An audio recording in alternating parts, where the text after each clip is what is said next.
people. The leopard. Yeah. Yes. Oh, it's Still quick. not there. Still not there. I can't help you. What is it? Well, it's well over. 240 now. Without getting off the floor. Somebody should be able to swing under it. Uh-oh. 742 foot.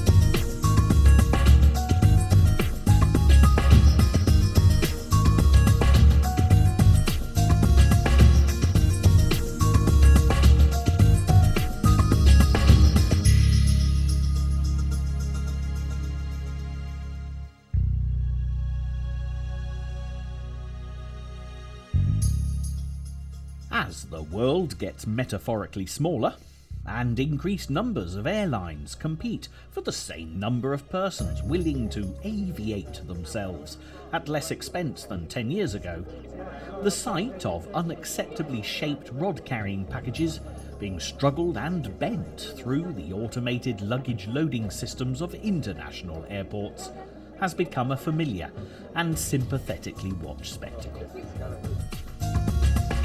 Never mind film cartons, camera cases, tackle boxes, tripods and even generators. Long live KISS rod cases, I say. There would not be a minute of footage shot of these angling adventures without an internationally proven principle for conveying 6-foot lengths of crushable carbon casting contraptions in one or the correct number of sections. In other words, an 18-piece rod just doesn't work.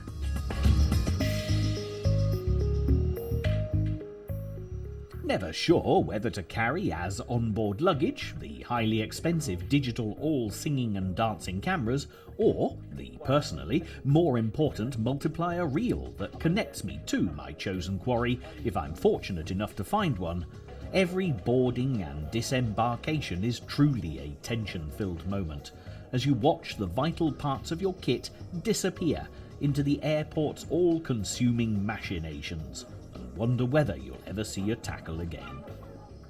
Socks I can live without. An entire chute kit can be replaced, it's only money. But the lucky 3.5 pound test curve rod? I think not. Fishing the world has become a very real experience. I have, in truth and all frivolity aside, never yet lost an item or had one broken by an airline, and I've indeed provided many chances for such tragedies to take place. So, with the comfort and knowledge that travel insurance companies have in fact provided residual security at sensible levels for us wandering hunter-gatherers, we can venture forth and experience the vast array of sport fishing the known world has to offer. This programme will take you on such an adventure, but in the comfort of your own home. From Egypt's Lake Nasser and the legendary Nile perch, to the toe tip of England and the wily backward swimming conger eel, onwards to the rocky volcanic outcrop known as the island of Madeira in search of the world's largest blue marlin. Via France, the mecca of the carp world, a turn to the northwest for the giant skate of Scotland, and finally an eastern haul to the relatively independent country of Kazakhstan in search of the Leviathan of Russian waters, source of the world's most expensive caviar, the mighty beluga. To here? 47.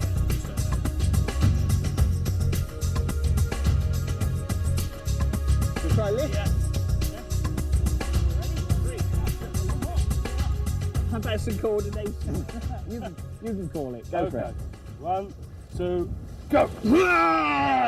Beluga!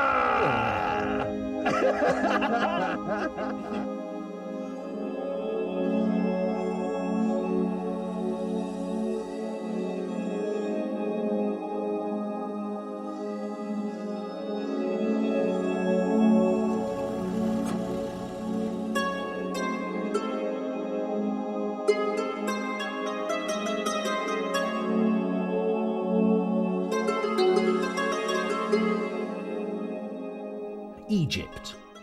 A mystical place of tombs and pyramids, not a place you'd associate with sport fishing.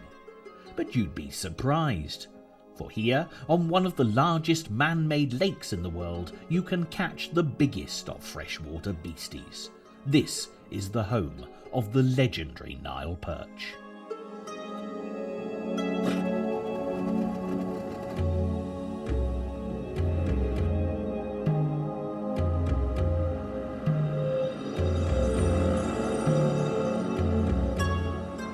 Lake Nasser is an enormous water, as long as England and up to 20 miles wide. 2,400 square miles of desert, that's over 1 million acres, were transformed into a freshwater lake when the Great Aswan Dam was built in the 1960s. The shores of Lake Nasser are thinly populated by local fishermen, the gurus who are to be our guides for the session.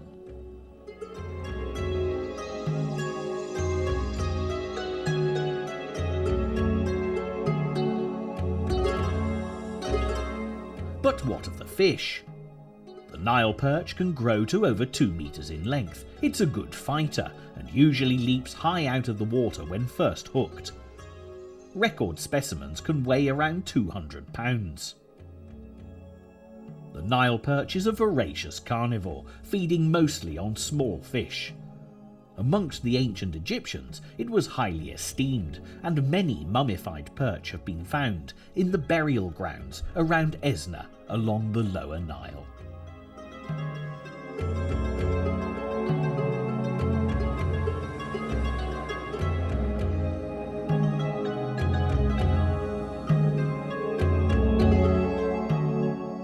So how do you catch Nile perch?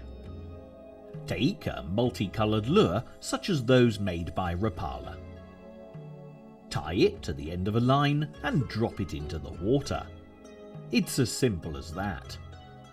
Run off 30 feet or so and tighten the clutch to about 15 pound of drag so that the lure is towed along behind the boat. The movement of the lure gives the impression of a fish in distress, and those signals transmit a long way. If a Nile perch is interested, he'll soon let you know.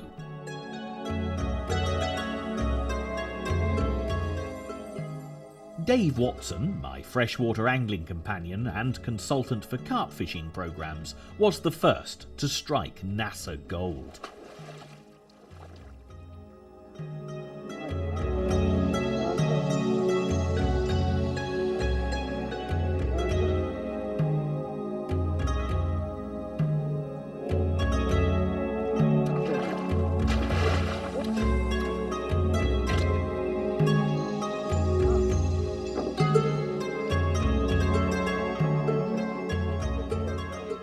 Well done, Dave. A 29-pounder, almost a new personal best fish of a lifetime, and he'd only been here for 2 hours. When a fish is tired out after the struggle, it must be helped back to strength by the angler. This means supporting the fish while swilling freshly oxygenated water into the mouth and out through the gills. When the fish is pretty much recovered, it can be safely released.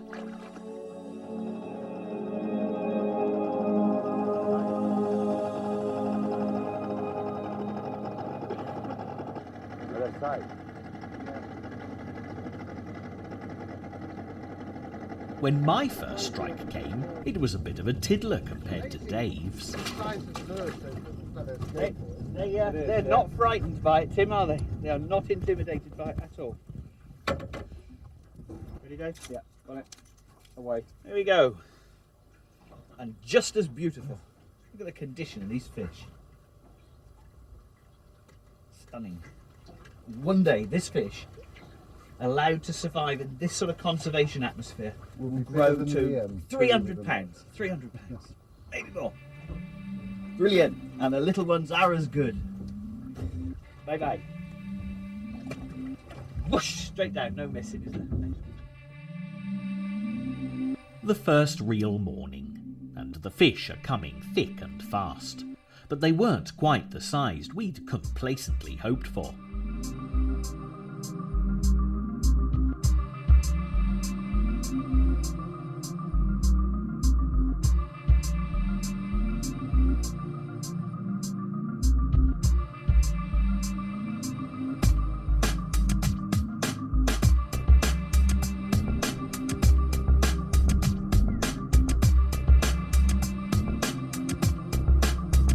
It's hot work fishing under the midday Egyptian sun in the middle of a desert. It's important to keep the fluid level high, and at times like this, a cold bottle of mineral water is an absolute pleasure. If bottled water seems a little tame, you can always drink the lake. But that's one of the more remarkable aspects of Lake Nasser. The water is really pure because it's uncontaminated by human beings.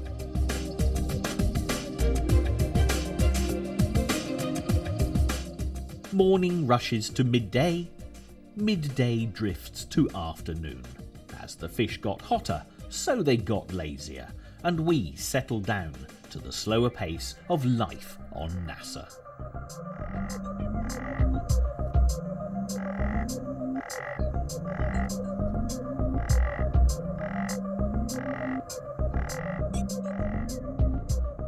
As darkness fell, it was time for the guides to make camp in a secluded bay. We were so enthralled with such an incredible day's fishing, we were reluctant to reel in the lines, and so we trolled on into the night.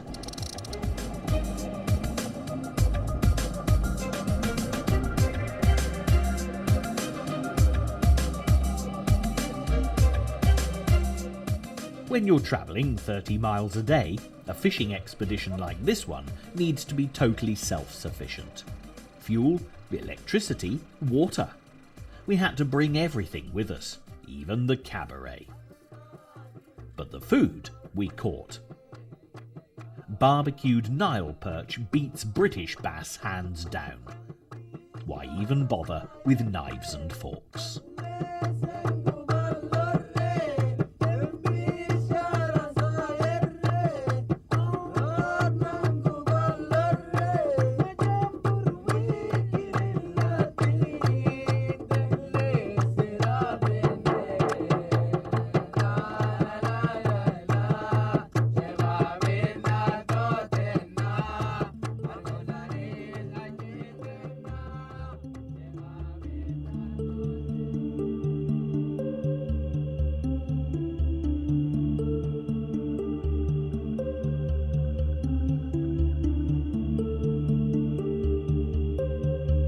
Day 2, and we started fishing as early as we could, but decided to try a different approach.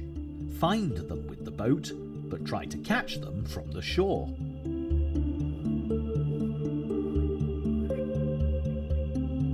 These fish each weigh around the 100-pound mark, basking just a few feet from the water's edge.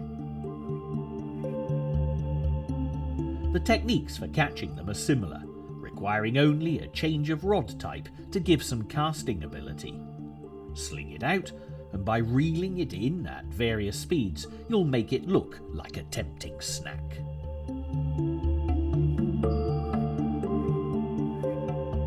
The biggies were easily spooked though, but the tiddlers were easily fooled.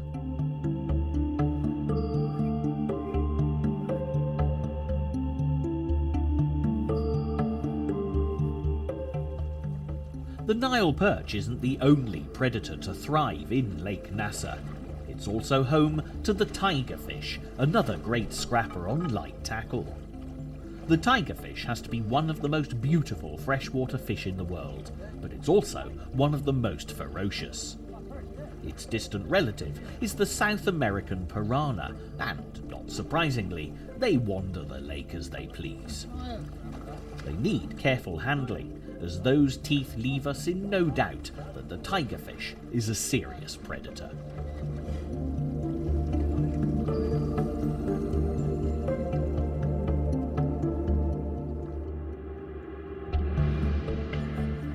Day 8, fish nil. Bigger fish recover more slowly. They fight longer, of course, and get out of breath more easily, especially in the desert heat. So we used a technique called stringing. By stringing the fish, we were able to guide them through the water, which pushed fresh oxygen into their mouths and out through their gills faster, thus helping them to recover more effectively. Dave reckons it's a bit like walking the dog. go. We've got all the string, okay? Go.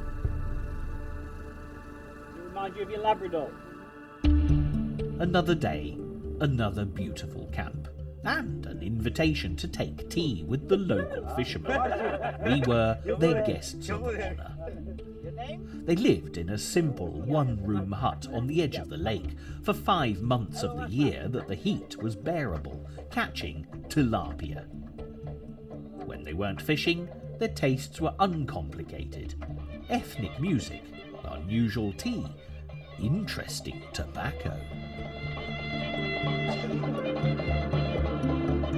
Some hours later, ready for anything, we returned to the angling, and the afternoon's fishing became more surreal.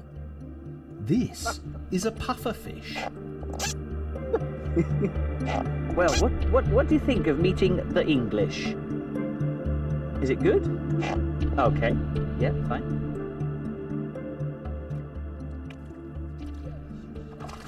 The quest for bigger fish continued, and daily we trolled 30 or so miles up the lake.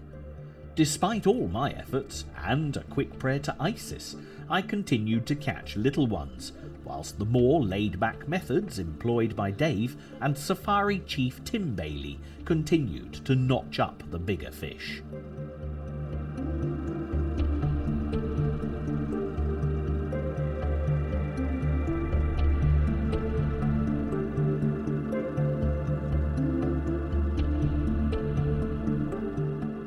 With Dave and Tim clearly exhausted from catching all the big fish, it was time I gave the older boys a night off.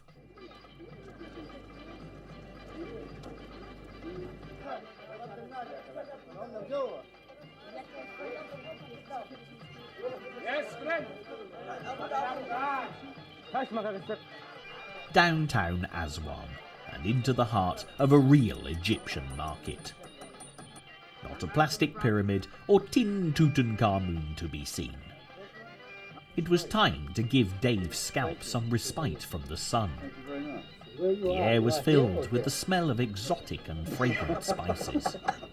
Couple this with the taste and smell of the freshly baked bread, and the palate was totally excited.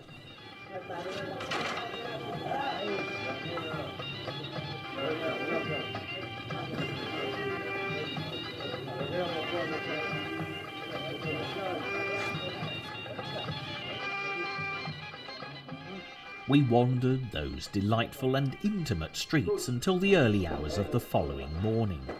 Because of the heat, late-night shopping takes on a whole new meaning in Egypt. Everything's for sale, even a baby crocodile. No shopping trip would be complete without a haggle. We hoped Dave's new headgear would give us the edge. But on this occasion, no sale.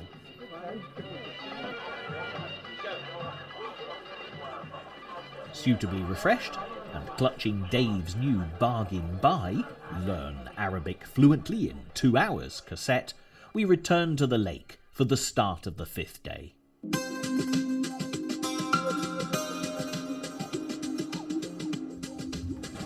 Yes! Woo! Oh, Ramadan, he knows. Ramadan, the magic man of fish. Ooh! Oh, now you want to play. Boing.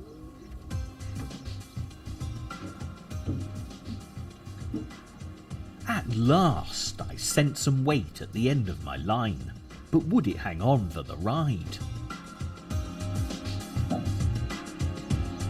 Pull. Nice pull. Keep running fish. Look at these rods coming this day. They're perfect, aren't they? Absolutely no hesitation. Whoa, keep him tight. Oh yeah, that's a better fish. Go. Yeah. Woo! Come and meet me. Finally, I saw my fish. Now was not the time to get overexcited, even though Dave was showing a hint of green beneath his shiny red dome. However, it's not my fish until it's in the net. Rod slack, line slack.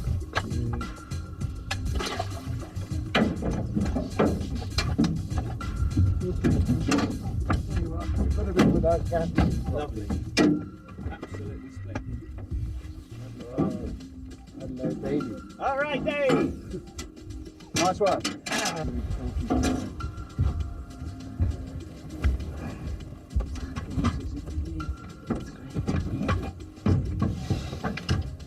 That's not bad. That's not a bad weight. Here you go. I'm trying to give you the head look. What's that old saying about a snap across the face of the wet fish? Yes. 62. 62. Yes. 62 pounds. Yes. Slimy. 62 Lewis. pounds. Thank you, Tim. Thank you, Ramadan. See? That's it. Fish going back. All right. 5 days of trolling for me to finally make the big catch, and Dave valiantly handed over the prize for top fish, an unplayable Learn Arabic Fluently in 2 hours See you cassette, again one day. warped beyond recognition in the fabulous heat of the Egyptian sun.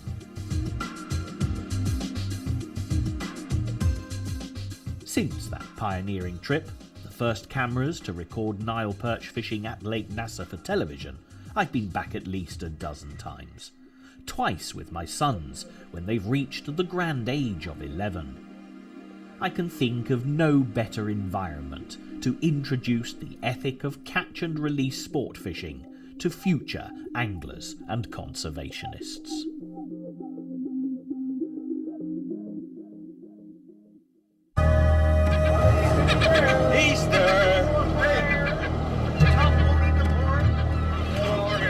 None of this one day lovely stuff.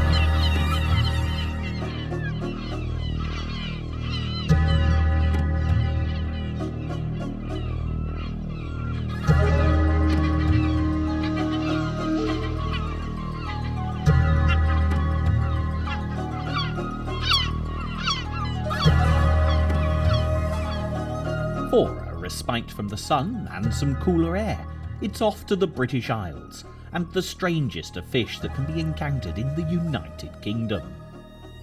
The longest of their species, to some the ugliest, to others the most beautiful.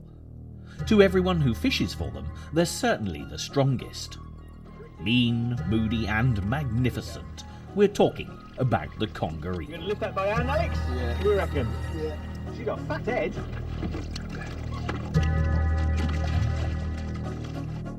This is Plymouth in Devon, embarkation point for the Mayflower pilgrims setting sail for America all those years ago. Conger capital of Europe, my home port. This is the nerve centre for the largest conger. The boats are bigger, faster and high-tech. They need to be. We're going to steam about 60 miles out to sea, a journey of 4 hours, just to get to an old submarine wreck, an ideal location. But what of the fish? The conger eel is a powerful species. Records exist of specimens over 3 metres long and weighing 240 pounds. As a pure muscle fish, it swims with a snake-like movement. Conger are drawn to the darkest recesses of the sea floor, especially reefs and old shipwrecks. They are the only fish in British waters that can swim backwards. This is a unique sight in conger fishing, 2 eels together, each weighing nearly 100 pounds. This specimen was 88 pounds. I've kissed a few fish, but conger just aren't my type.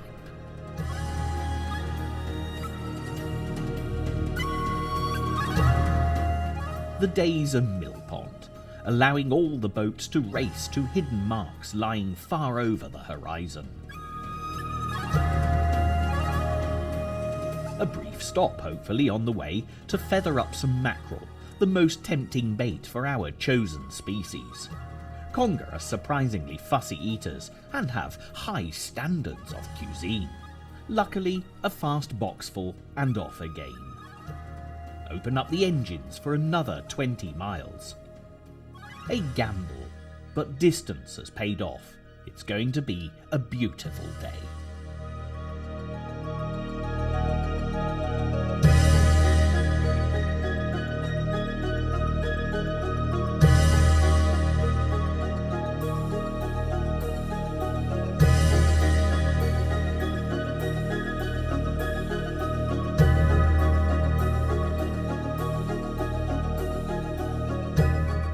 rendezvous with the guides was perfectly timed.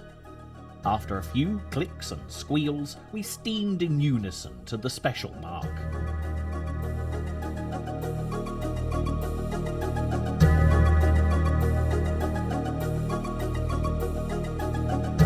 It's already midday, and now the hardest job for any skipper, taking into account the directions of tide and wind, anchoring over a long submarinal wreck takes great mathematics and even greater instinct. Just 10 yards out and you could miss the bullseye.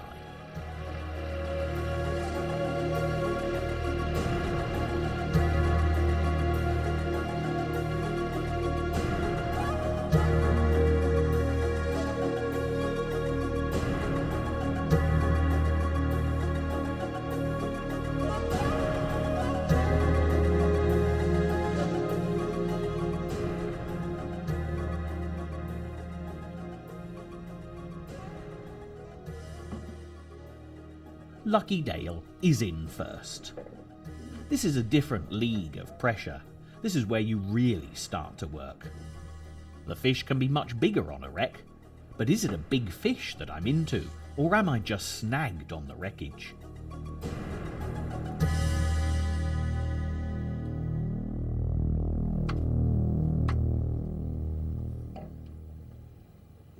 I'm finally clear of the hazards, and as far as I'm concerned, the fish is coming up to meet me. But I still don't know if it's a good ling or a so-so conger. Medical advisor. Johnny Allen. What do you mean, talking I leg on? bloody hope you're not talking ling. You'll do it, I've got every confidence in you. We're nearly done, and I'm sure I'm talking ling. Could be an 80-pound eel. Could be. It is, but it could. I think we've got that many weights. I think you've gone around my line. I dare bring it up, but it'll only bloody sound coming up. Right, well, it's what species you want it. What's fine ling that, Neil? Yeah, that's a cracker. Lovely ling. Yeah, that's a specimen fish. Well done. Well, that'll make a trophy shot for you. I'll have a picture of that one, Mike. Yeah, That's my biggest ling. One you lost earlier, I think. I'm disappointed that it's not a conger, but it is in fact a specimen fish of over 20 pounds. A new personal best, however.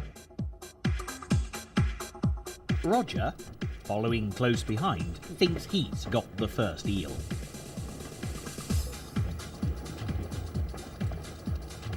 Judging by the careful way he's winding it, he's determined not to drop it. First eel of the day. Huge one by any means.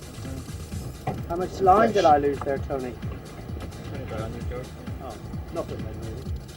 I think it's an eel, Rog. Yeah, it's definitely an eel. Not a big one, But an eel. it's an eel. It is an eel. Good start.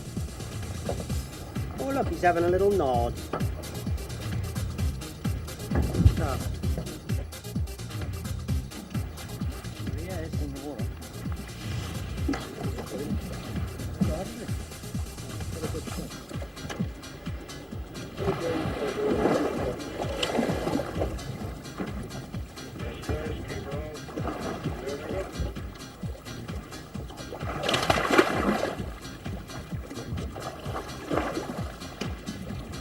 Okay, finally we've got an eel, but it's only about 12 pounds.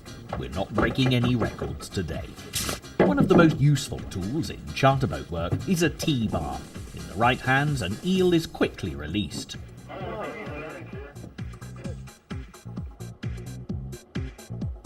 Anchored just 50 yards away, at the other end of the wreck, was the Salcombe boat, Anglo Dawn. They definitely got the hot spot today and were constantly returning fish of 40 to 50 pounds, incredibly frustrating just to watch. The skipper was clearly record hunting and returning everything that he thought was small.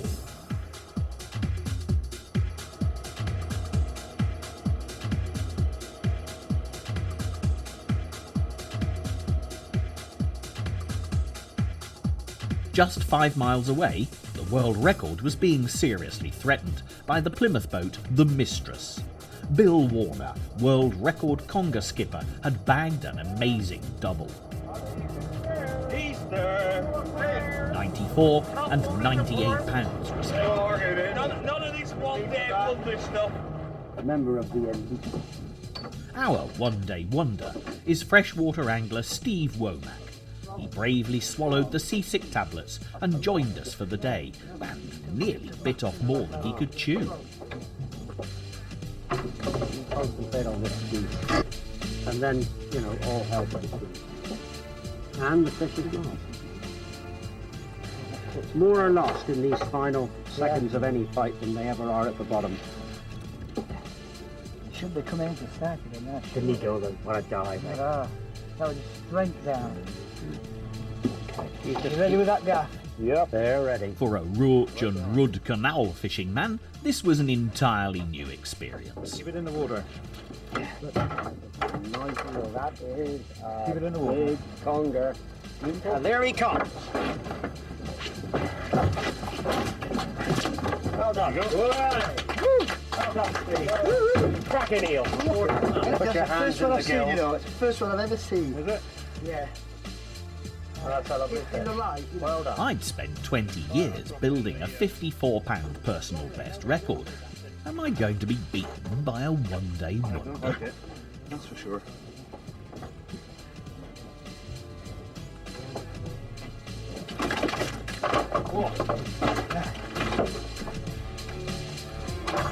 Only just lit. We've got some bottles down here. I'll give you a hand with the other gaff, Tony. There he goes. Hey, well, splendid. Well done. What a Well first done. fish. That's a cracker, isn't it? Only a bit. Now, what was this time for the first conger I could hear bandied about earlier on? You're not going to remember this. Got it on pen. You've earned the money. You've earned the money.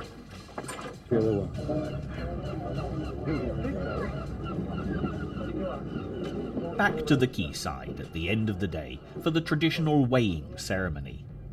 The moment of truth. It always draws a crowd. But the most anxious face belongs to Steve. How well has he done?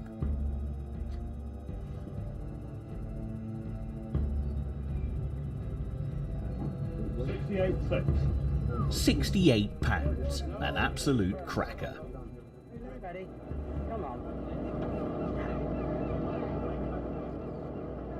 Well, come on, we want one better hunt than that. Come on, push him up. Another day. This time I've got Bill Warner, the vagabond, and the hotspot. Roger's with me again, and the two of us are neck and neck this season. But suddenly, I've got a good pull.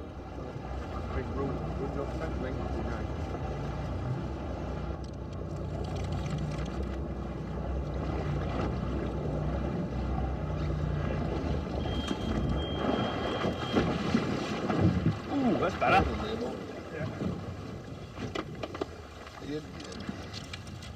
That's not bad, is it? Well, that is a nice Nice start for the day. That's Get what the you head. wanted. That's the one. I'll tire her out a little. Go on, go down, go down, go down, go down. Whoosh. Very good.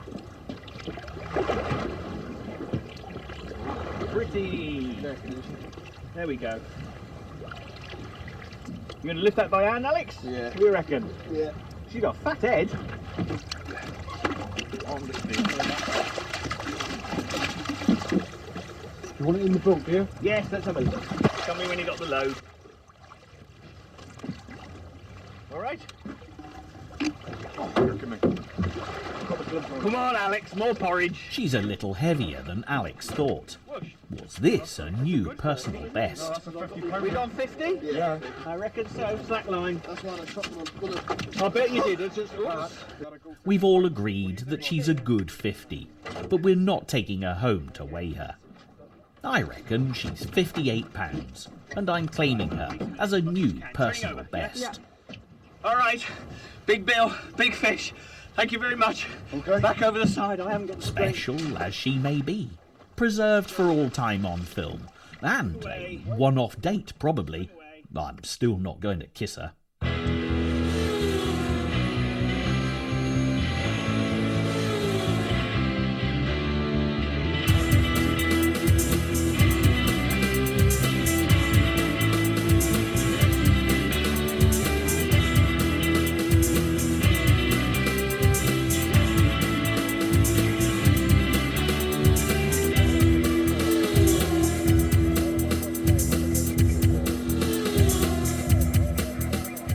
The big game sport fishing genre has great communications. Satellite for many, the internet for us mere mortals. Tip-offs had been received by email at the Liamdale hut. Visa and MasterCard had been telephoned, credit had been extended, family had been apologised to, and I'd successfully rendezvoused with Buck Hunt at Gatwick Airport, England. We were flying 2,000 miles to do battle with a really big fish, a cunning, powerful hunter from the deep. This was to be the moment when we faced up to a legend, the Atlantic giant blue marlin.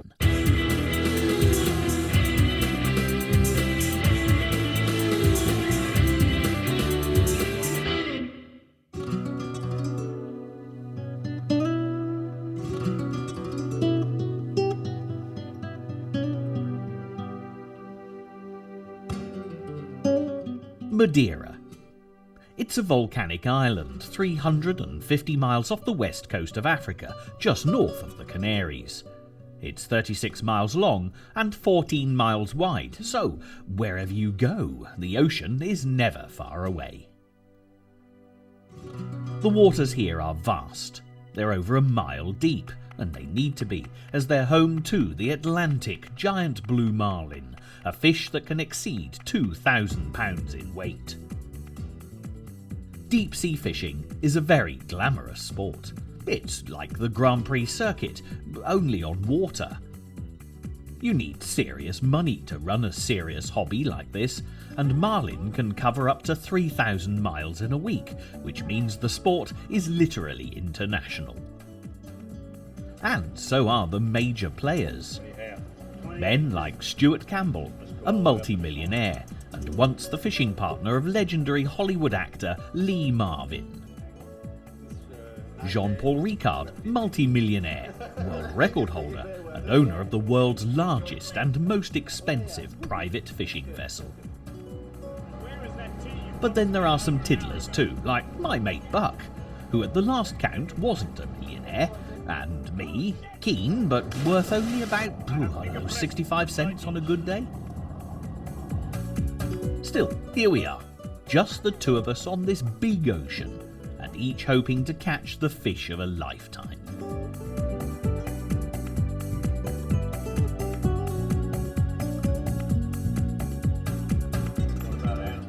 If you can't afford your own ocean-going fishing vessel, you can charter one from the harbour if you book about 2 years in advance, but it's not cheap.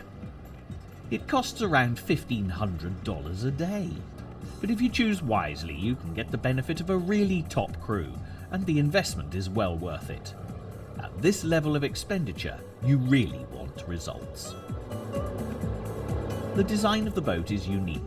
The skipper drives from the flybridge, a sort of conning tower on water, giving him an aerial view all around, but particularly over the stern for sighting the fish. Communication between the skipper up top and the crew on the deck is important, especially through fish play, as the positioning of the boat is crucial during any battle. So how do you catch a marlin? Take a pair of 12-0 sized hooks and attach them to an enormous multicoloured lure.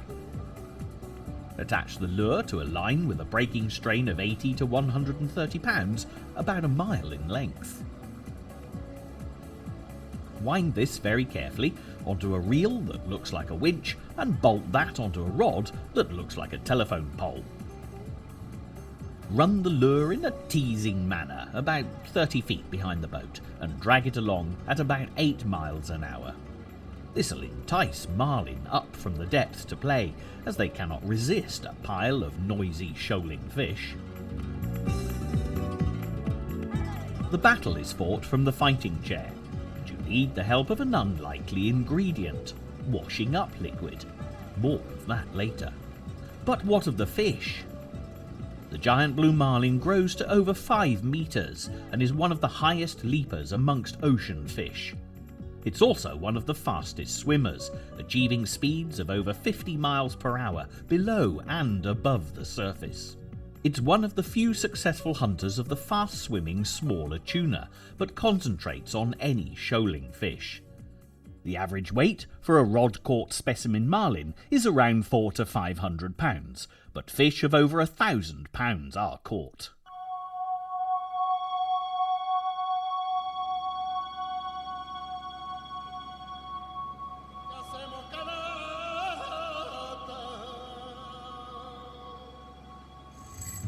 In the time-honoured tradition of fishermen the world over, we tossed to see who would be game on, and Buck won. The truth about deep-sea trolling is that once you've baited up and set everything, all you can do is sit, wait, look at the sea. Wait a bit more, and wait a bit more. In fact, there's no end to the amount of time you can spend waiting, just looking at the sea.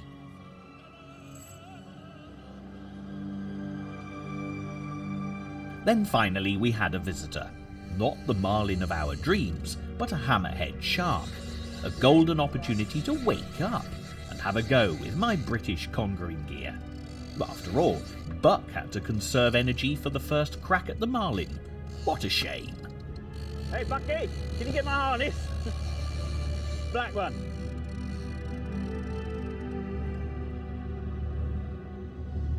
My first hammerhead shark.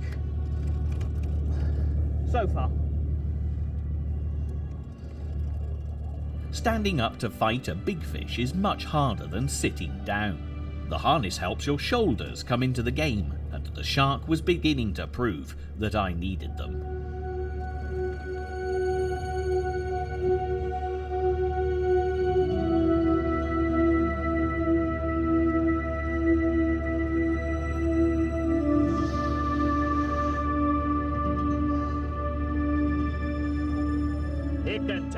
It can take it. A well-seasoned piece of gear. I think this fish is probably just a tad bigger than that. What do you reckon? Yeah, 300. 3. This fish was surprisingly powerful. You daren't take a rest, because it will too. Going back, Then going it back. gets its revenge by beating you up even harder.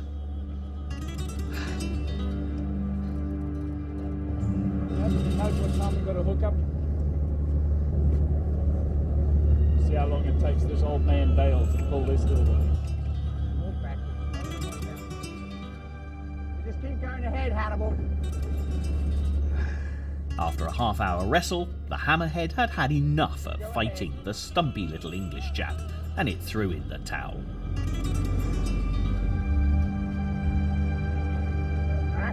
Don't worry about it. Come with me. When a fish is exhausted after a long bout, it needs great care in order to revive it. Madeiran water is particularly deep, and if the fish hasn't recovered properly, it'll drop rapidly to the colder water.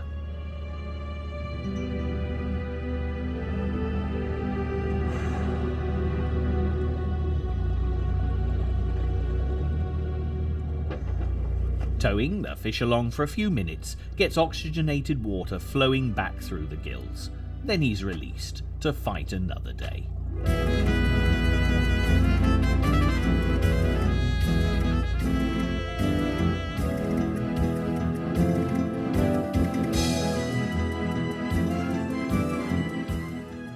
End of day 1. $1,500 spent and no sign of a marlin. You can throw that much money at the sea and still not find the fish. Still, there was time left to see some more of Madeira. The best way to see the island is by taxi. The first thing you notice is that the Madeirans like to put plants wherever they can, especially banana plants. they're everywhere. It seems hard to believe, but Madeira was once a fully forested island. A Portuguese explorer discovered the island in the late 13th century, declared it uninhabitable, and promptly set fire to it.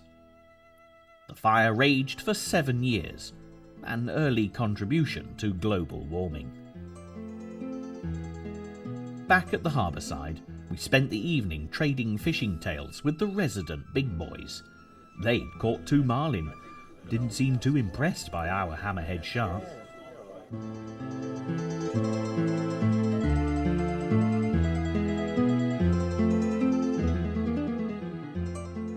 Day 2, we set off at 10 AM looking for the big catch. The weather was perfect, conditions were prime. We just needed a marlin to come along and play ball.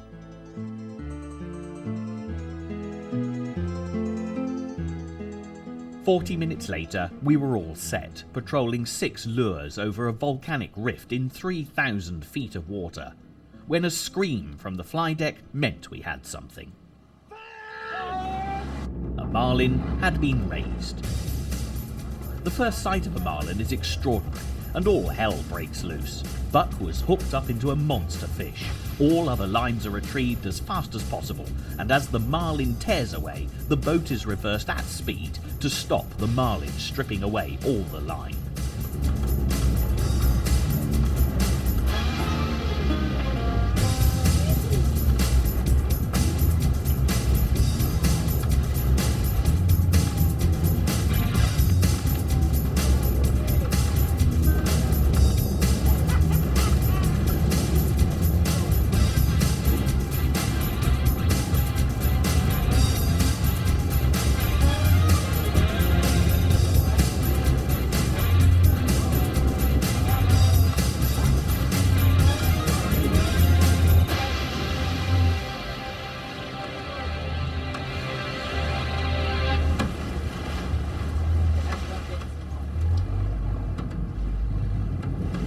When the fish had finished its initial 50-mile-an-hour high-speed run, you have contact through the line, and the real battle can begin.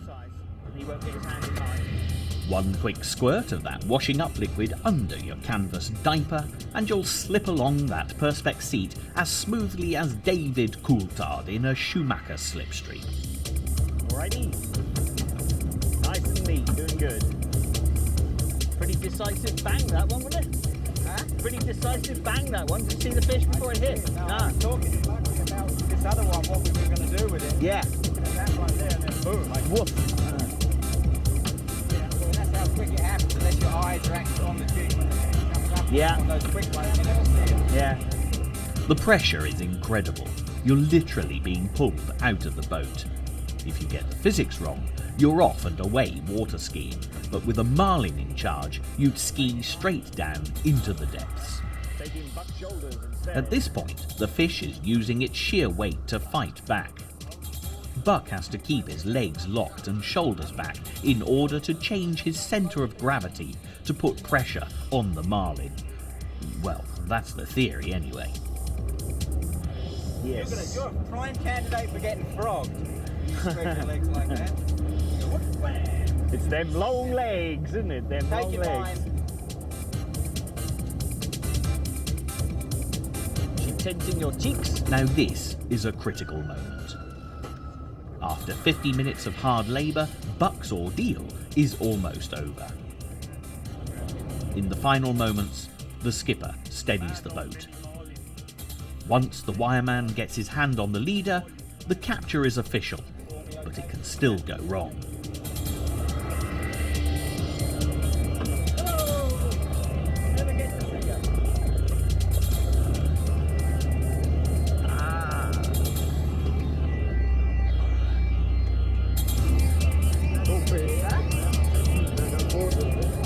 All that work, all that effort, such a light hook hold, and an incredibly disappointed angler and crew. The capture still stands, but a fisherman always wants to see his fish. Okay.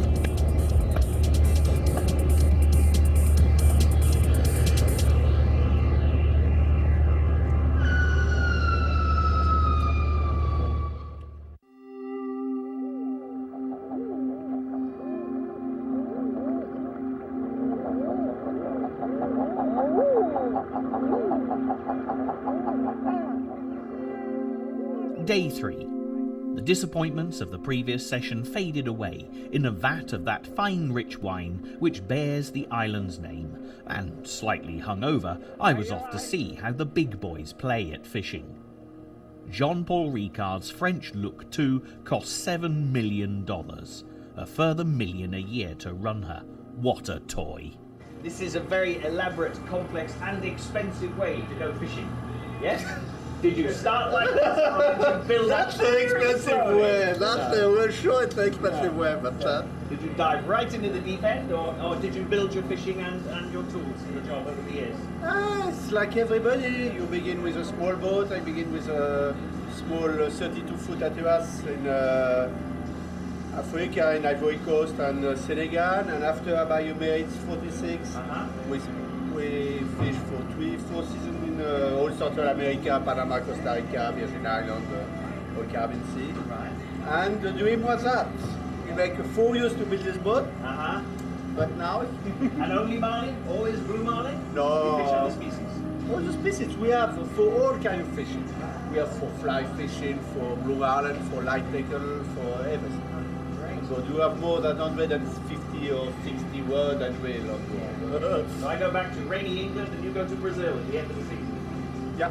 After that, we go to Brazil for 4, 5, 6 months, and we don't know exactly. Like we have 2, 3 different options, or to come back here, or to go to Pacific, Tahiti, Australia, and Fiji, everything.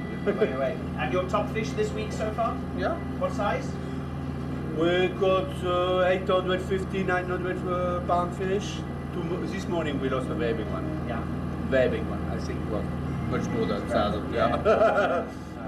1,000 pounds of marlin. In deep sea fishing, size is everything.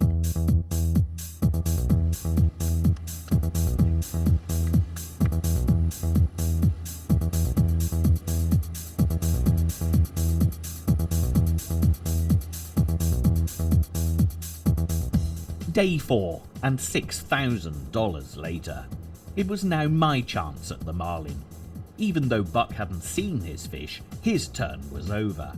How I love democracy. Firstly though, we had to adjust the fighting chair. What suited a tall, long-legged Zimbabwean would not work for a short, porky Englishman. Yeah, I like whatever you've done at that end. The waiting was really scary. I really wanted it to happen. I'd seen my mate Buck come so close, and I just had to get it right. Just 2 miles outside Funchal Marina, a lure was hit by the biggest fish I'd ever seen in my life. She took the bait and steamed off, little caring that I was holding on to the other end of the line. This was one of the most exciting moments of my angling career.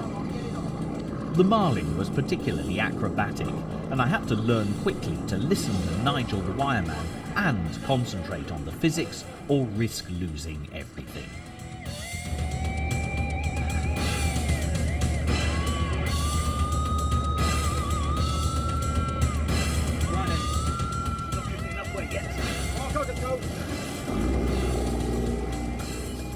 Anticipating the direction of a fish's flight applies to all angling, but at this scale it's a different ballgame. 1 minute the marlin is careering towards you at 30 miles an hour and you crank quickly to keep up. Did you hear that jump? Yeah. He's starting away now. You've got to work now. She's down on there jumping. Then she turns and brings her shoulders into the game, and at that moment the angler must bring his weight and cunning to bear and test his strength against the fish. There it is. Punch down. Push. Punch down. And again. Punch down. Punch it. Good work. Yeah, lock those knees. Good work.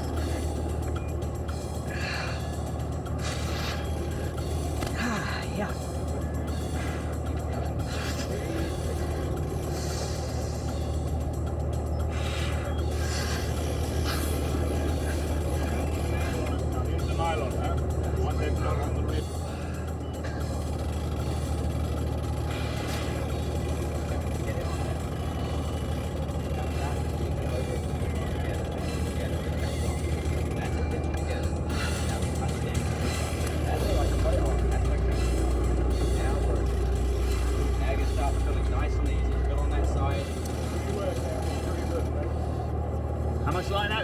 mark at night?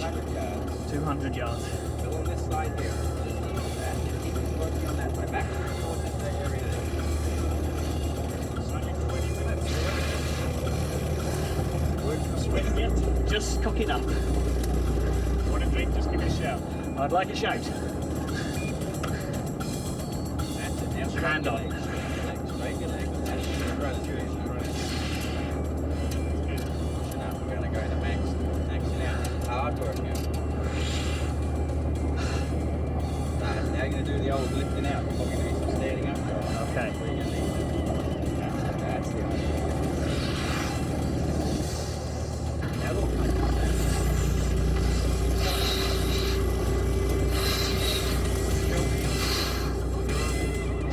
Shoulder, not my arms. Pull in here. I might have a sticky out stomach and a spare chin or two, but I was grateful for some powerful legs and the early years of bike riding.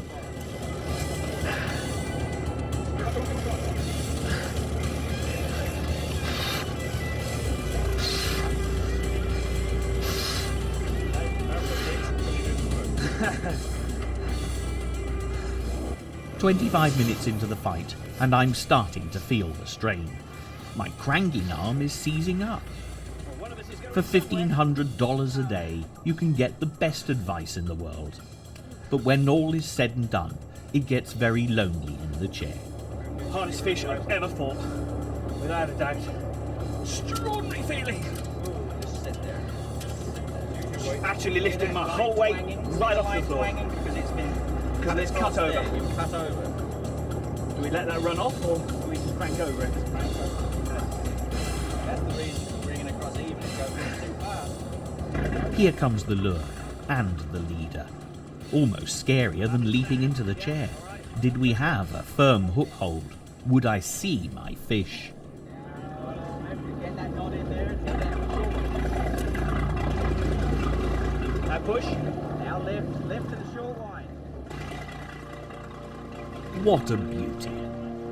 Prime condition Atlantic blue marlin, estimated at around 650 pounds. After a 40-minute battle, this fish is as tired as me and needs to be fully revived before release. One quick pat and a few photos. What a fantastic opportunity to see such a wonderful species up close and personal. I'm sure I saw her wink at me when she swam away. Hope she got my good side.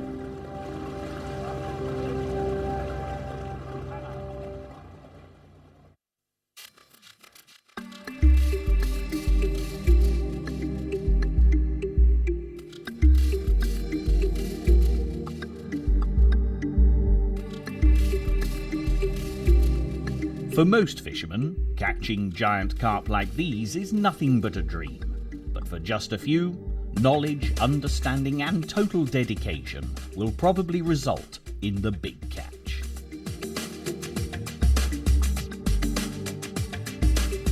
This is Rainbow Lake, 70 kilometres south of Bordeaux, France's premier wine-growing country.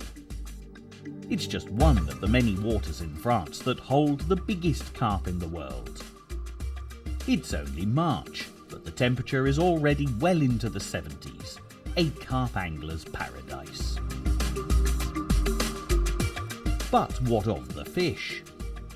Mature mirror carp can grow to about 1 metre in length. They can be identified by rows of large mirror-like scales on the body. A good specimen weighs about 30 pounds. Mirror carp thrive in warm conditions and densely weedy waters, surviving on insect larvae and eating aquatic vegetation. Mirror carp are relatively long-lived. In the wild, they can live for up to 20 years. So how do you catch a big carp? Take about $3,000 of your hard-earned cash and buy yourself 3 good 12-foot carp rods, some revolutionary twist-buster reels, lines, weights, plastic tubing, hooks, bait, the best bite detection equipment available so that you even know which way the fish swam when he took your bait, alarms that wake you up so you can fish while you're asleep, Stick it all together, sling it out, boil the kettle, and relax.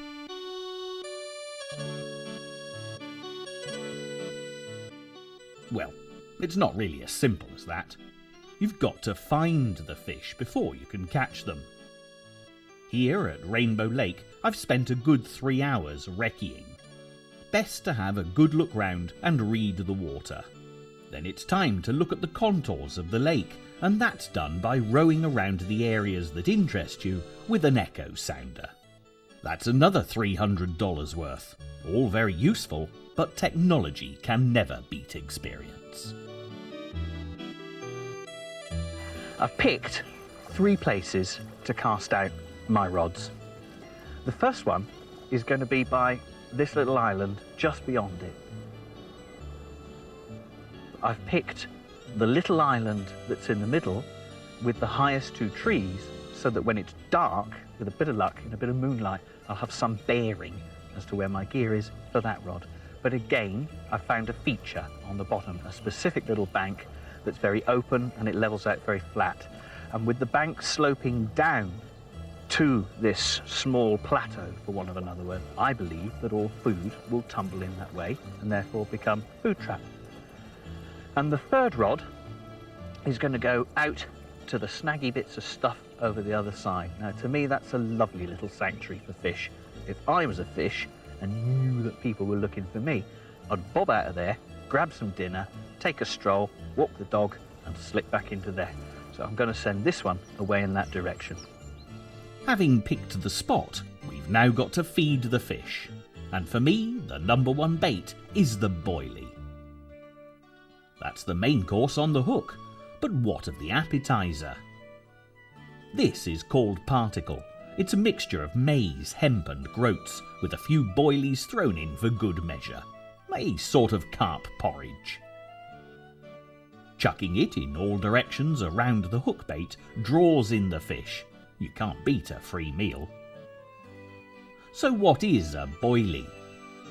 It's a collection of tailor-made ingredients that include fish food, eggs, and a variety of food additives and flavourings.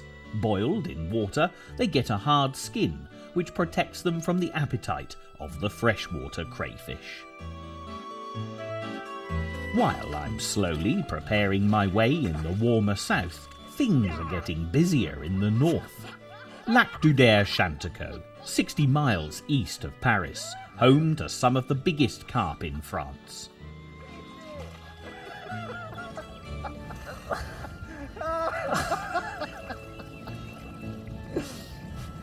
Yeah, mud's always a problem.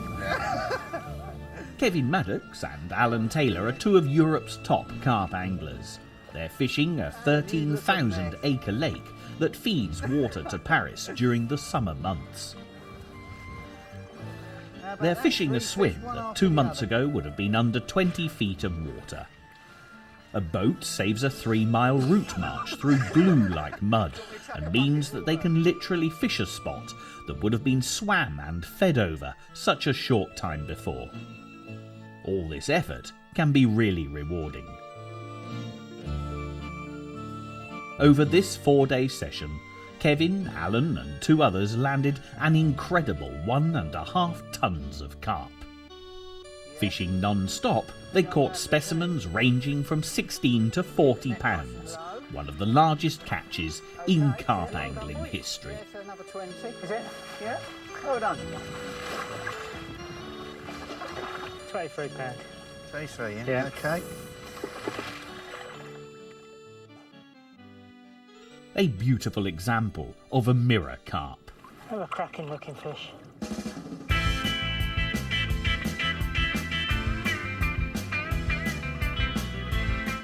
Meanwhile, what of the fatter chaps in the warmer south? I'd been practising my French on an empty and unresponsive bottle of Bordeaux when the buzzers demanded my attention.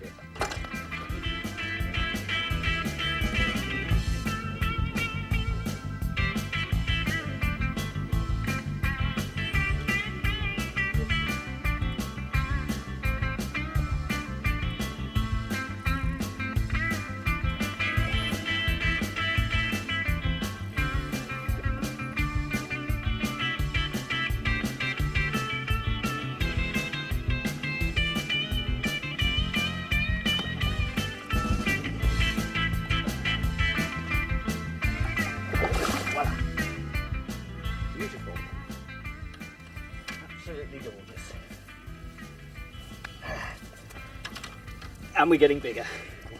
Wee wee. What do we got there, Jude? About 17 and a half? 17 and a half. 17 and a half must make, I don't know, just a tad under 40. My new personal best French carp, Spanker. I'm going to sack the fish up, calm down, clear the audience, take my pickies, slip her back quietly. But we can have a quick peek first at what I've got myself here.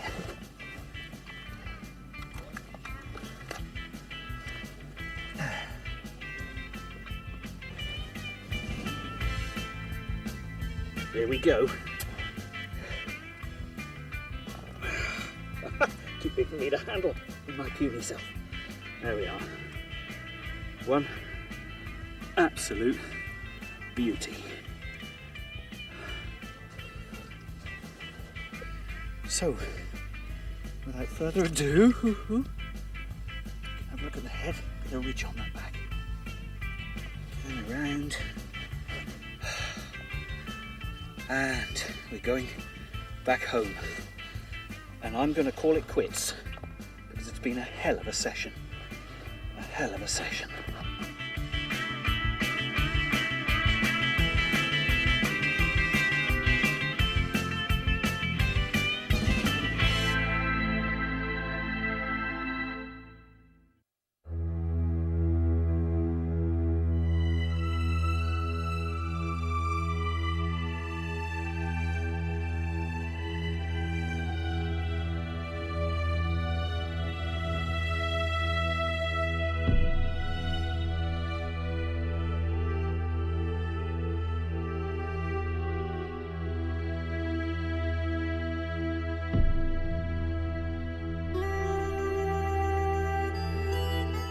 In the cold, deep waters of the north, there's a very strange beastie. Nicknamed the barn doors, the Latin name, Hugus lotus chippus. We are, of course, talking about the giant Scottish skate. Oh, what a mess. What a beauty. Absolute beauty. Is this one of your tanks? Whose is this? Scotland, the magical deep waters off its western coast. Oban, the gateway to the Western Isles and our home port.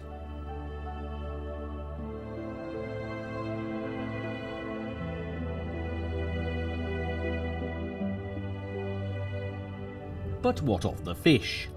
The current world record for a rod-caught skate is 230 pounds. A good specimen can grow up to about 3 metres in length from tip to tail. Skate like deep water and are often found in depths from 30 to 600 metres, ranging from the Arctic Ocean south to Madeira and the Mediterranean. Skate swim using wave-like movements of the wing edge, primarily feeding in total darkness. Their strongest sense is smell.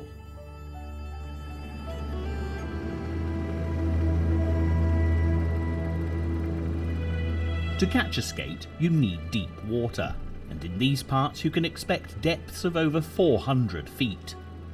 Skate have very big mouths and respond well to large baits. This mackerel will provide a tempting offering to any passing beastie. So how do you catch a skate? You'll need a 30 to 50 pound class rod matched with a good multiplier reel filled with 50 pound breaking strain mainline.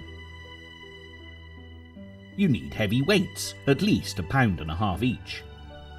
The bait has to sink down an awfully long way, preferably quickly, and must be anchored firmly. If all goes well, I'll find myself hauling up the equivalent of a huge bin lid with wings, some 400 feet, which gives you a pretty good idea of what it's like to wrestle with a Scottish skate.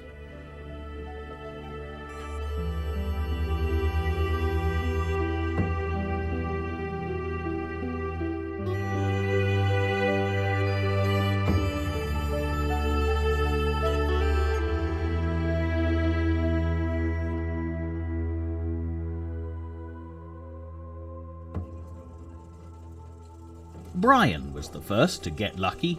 Well, he is a local.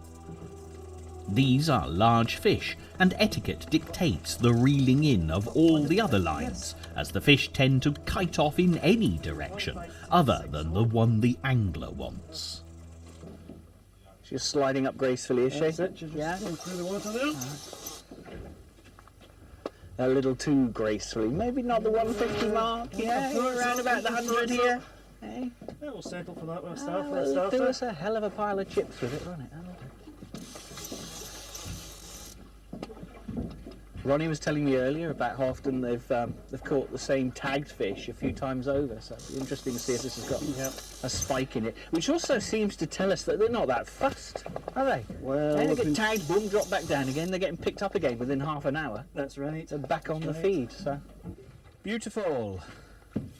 She's got a big eye going, what am I doing up 15 minutes of grunt and groan, and Brian can claim his first £100 skate of the year.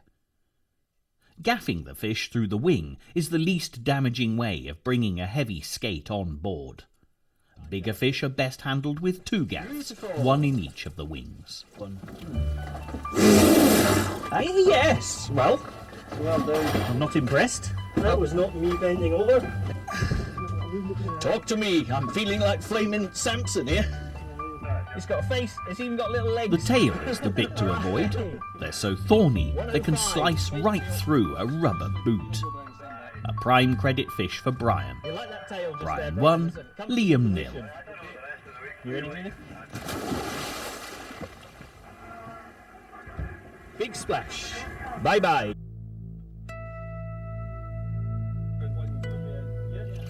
Meanwhile, just a couple of 100 yards away, more experienced Scots were winning the day.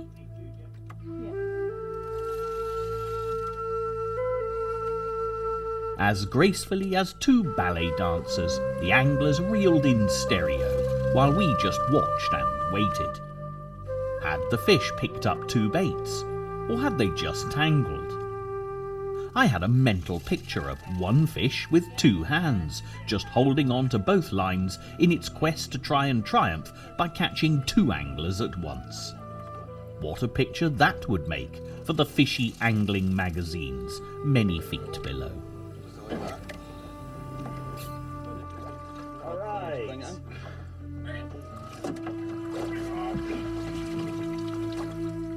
Not 2, but 1 beautifully coloured specimen male, and the credit, it goes to young Davy. Well done, my boy. Bringing large skate onto a small boat is a delicate business.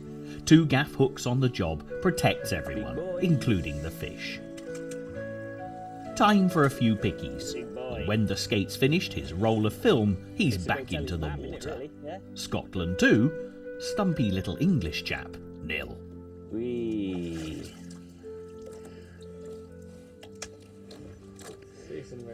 Look at that, look at that, look at that. Great to see it go back the right way up.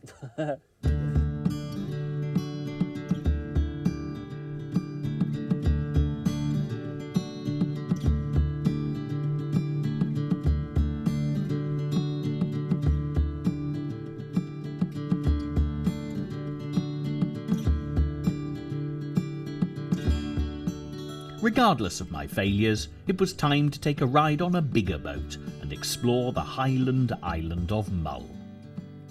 The scheduled ferry for Oban is a great way to discover some of Scotland's finest scenery. First stop is Tobermory, the multicoloured village that proudly carries that famous Womble's name.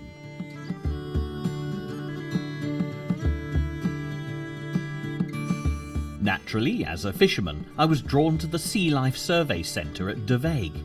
From here you can take a guided boat trip to see the wildlife around the islands, including dolphins, and if you're really lucky, the minke whale. The waters around these islands are warmed by the Gulf Stream, creating plankton-rich seas. The marine magic of Mull, in crystal clear, cool blue waters, is there for all who seek to find the real treasures of our island domain.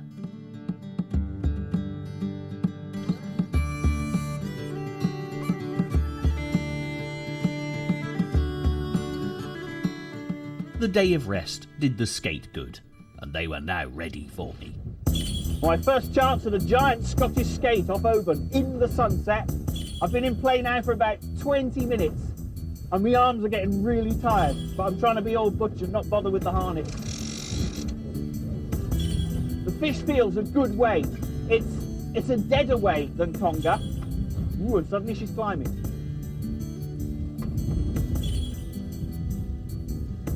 But when she wants to weigh, it's an extraordinary feeling.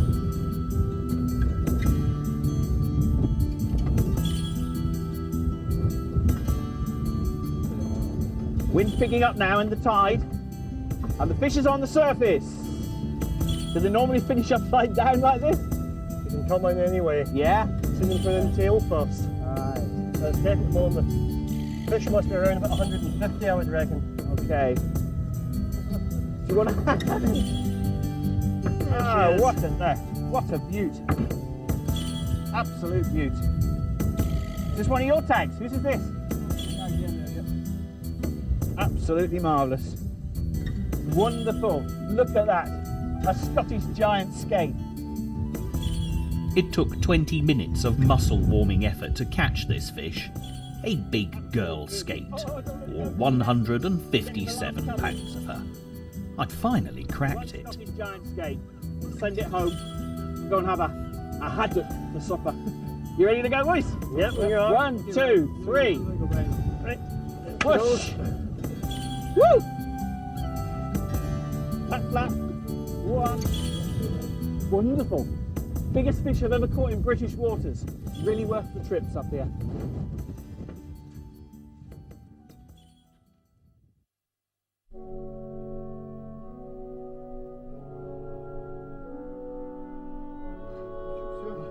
Все. Как? Что? Все?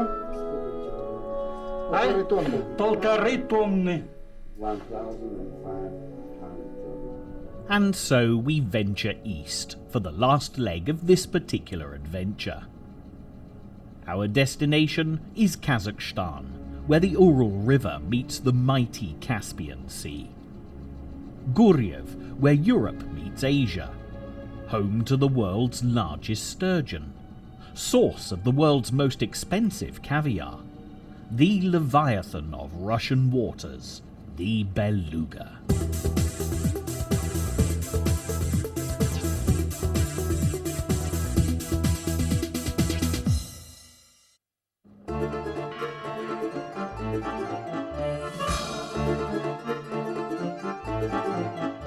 First stop, Moscow.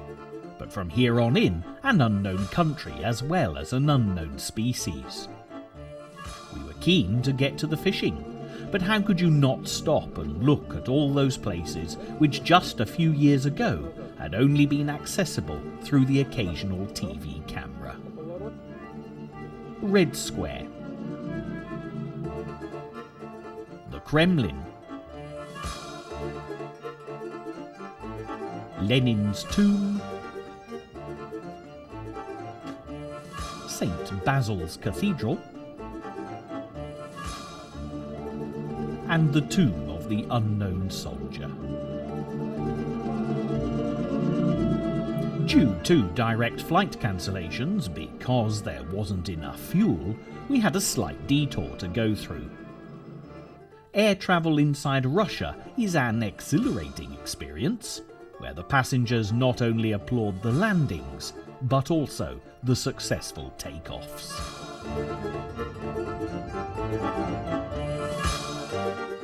Astrakhan. Perhaps this is the real Russia. More problems.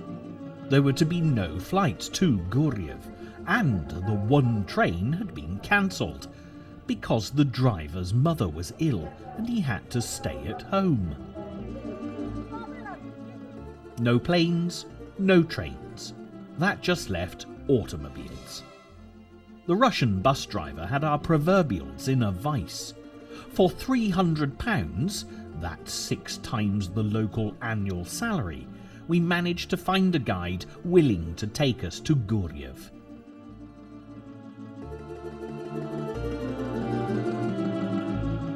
As the sun set over the 4th day of our travels, we settled down, comfortably and luxuriously, on this prestige travel coach and tried to sleep. Through ever-increasing caviar country security, Kalashnikovs, and Russian special services at every last mile, we finally arrived at Guryev. Our guides had been patiently waiting for us with the transit boat for 3 days. Just one more leg, and we'd be there, the heart of the Beluga country. The Ural is a massive river. We'd boarded a 60-ton trawler licensed exclusively to fish for sturgeon. When it wasn't transporting crazy English anglers who wanted to catch and then release their valuable beluga, the crew would kill and transport their own catches to the caviar factory situated on the edge of the river. It's an ancient houseboat that would see more at home on the Mississippi.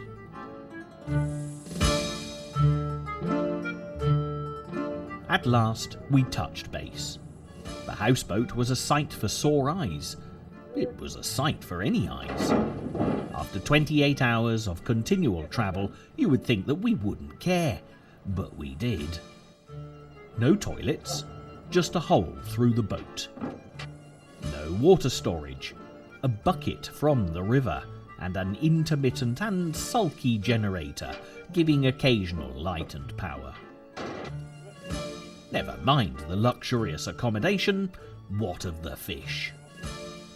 The incredible size of the beluga places it almost in the class of legendary fish. Maximum weight can be 1.5 tons. A good beluga grows to over 5 meters. It's a migratory sturgeon that lives on fish. However, large specimens have been found to have eaten young Caspian seals on occasion. The female sturgeon is much sought after, her ripening eggs sold as expensive caviar. In 1924, a female beluga caught in the mouth of the River Volga contained 542 pounds of eggs. At today's prices, across the counter, that would be £250,000. That's $375,000 worth of caviar.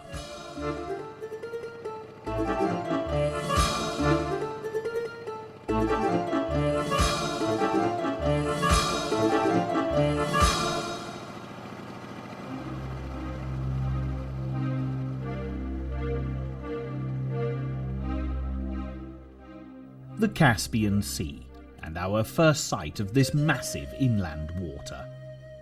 After such a tortuous journey, we might as well have been fishing the English Channel.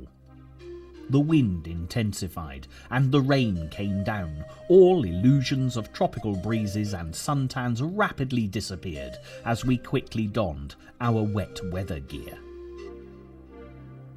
The guide who delivered the bait seemed more appropriately dressed for Siberia than Kazakhstan, but at last we were fishing, and I was the one lucky enough to hook the first beluga. Morning! What the devil?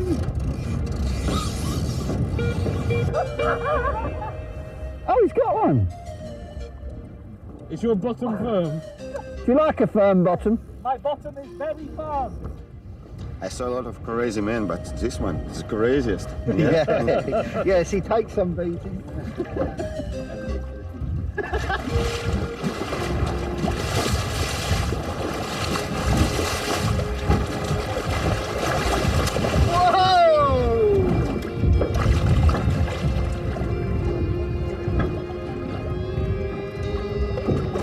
We got it, Kevin. Oh! Good morning! Slack right off.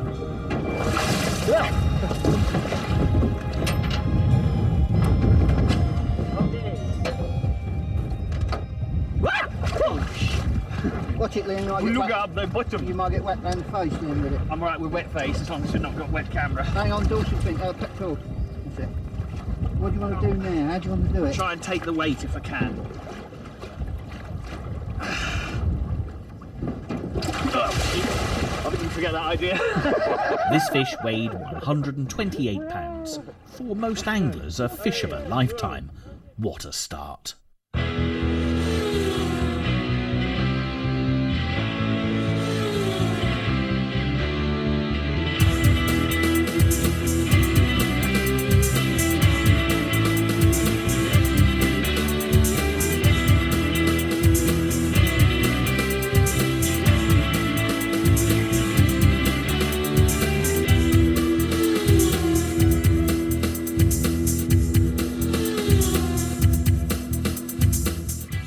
There's no accounting for luck sometimes, and on this trip I had the bucket full.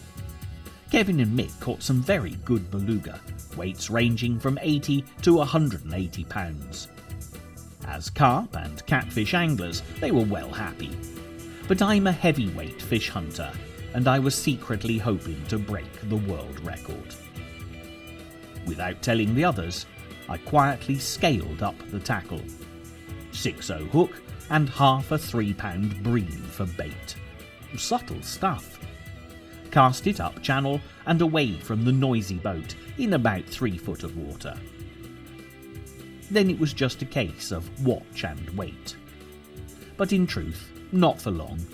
A well-presented bait tipped with a large portion of luck can work very quickly if the conditions are right.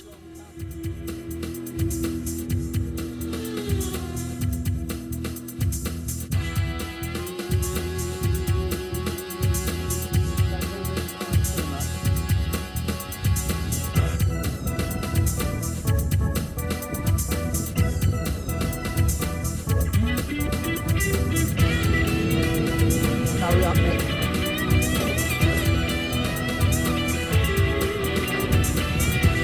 Need your help, my hands are up by this hook.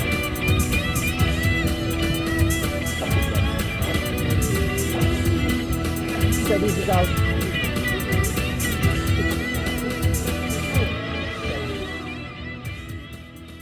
This beautiful creature, a tyrant in the water, lay quietly on the engine cover and allowed us to measure and weigh her.